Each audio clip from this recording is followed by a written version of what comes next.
السلام علیکم ورحمۃ اللہ وبرکاتہ۔ ہمارا آج کا موضوع ہے حضور نبی اکرم صلی اللہ علیہ وآلہ وسلم کے قدمین شریفین کی برکات۔ آغاز کرتے ہیں۔ جس پتھر پر سیدنا ابراہیم علیہ السلام اپنا قدم مبارک رکھ کر تعمیر کعبہ کرتے رہے، وہ آج بھی صحن کعبہ میں مقام ابراہیم کے اندر محفوظ ہے۔ سیدنا ابراہیم علیہ السلام کے قدموں کے لگنے سے وہ پتھر گداز ہوا اور ان قدموں کے نقوش اس پر ثبت ہو گئے۔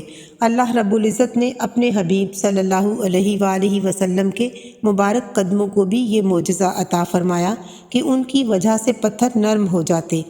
آپ صلی اللہ علیہ وآلہ وسلم کے قدوم مبارک کے نشان بعض پتھروں پر آج تک محفوظ ہیں۔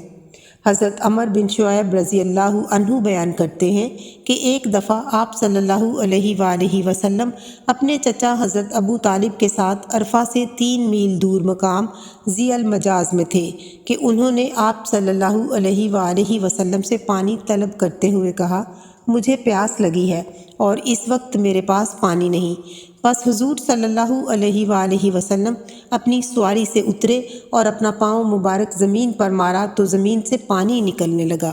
آپ صلی اللہ علیہ وآلہ وسلم نے فرمایا، اے چچا جان پی لیں۔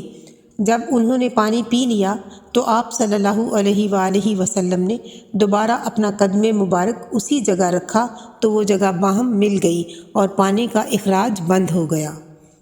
حضرت علی رضی اللہ عنہ فرماتے ہیں کہ جب وہ ایک دفعہ سخت بیمار ہو گئے، رسول اللہ صلی اللہ علیہ وآلہ وسلم نے ان کی عیادت فرمائی اور اپنے مبارک پاؤں سے ٹھوکر ماری جس سے وہ مکمل صحت یاب ہو گئے۔ روایت کے الفاظ ہیں کہ پس حضور صلی اللہ علیہ وآلہ وسلم نے اپنا پاؤں مبارک مجھے مارا اور دعا فرمائی، اے اللہ اسے شفا دے اور صحت عطا کر۔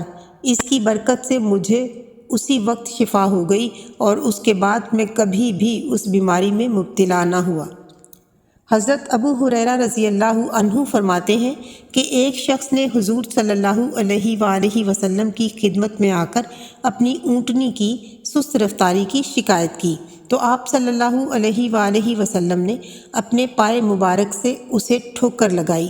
حضرت ابو ہریرہ رضی اللہ عنہ فرماتے ہیں، قسم اس ذات کی جس کے قبضہ قدرت میں میری جان ہے، اس کے بعد وہ ایسی تیز ہو گئی کہ کسی کو آگے بڑھنے نہ دیتی۔ حضرت جابر رضی اللہ عنہ کے اونٹ کو بھی آپ صلی اللہ علیہ وآلہ وسلم نے غزوہ ذات الرقاع کے موقع پر اپنے مبارک قدموں سے ٹھوکر لگائی تھی جس کی برکت سے وہ تیز رفتار ہو گیا تھا۔ حدیث کے الفاظ ہیں کہ آپ صلی اللہ علیہ وآلہ وسلم نے اپنے پائے مبارک سے اسے ٹھوکر لگائی اور ساتھ ہی دعا فرمائی، پس وہ اتنا تیز رفتار ہوا کہ پہلے کبھی نہ تھا۔ جب حضور صلی اللہ علیہ وآلہ وسلم نے دوبارہ ان سے دریافت کیا کہ اب تیرے اونٹ کا کیا حال ہے تو انہوں نے عرض کیا، بالکل ٹھیک ہے، اسے آپ صلی اللہ علیہ وآلہ وسلم کی برکت حاصل ہو گئی ہے۔ اس کے ساتھ ہی ہمارے آج کے مطالعہ کا وقت ختم ہوا۔ آئندہ تک کے لیے اجازت دیجیے۔ اللہ حافظ۔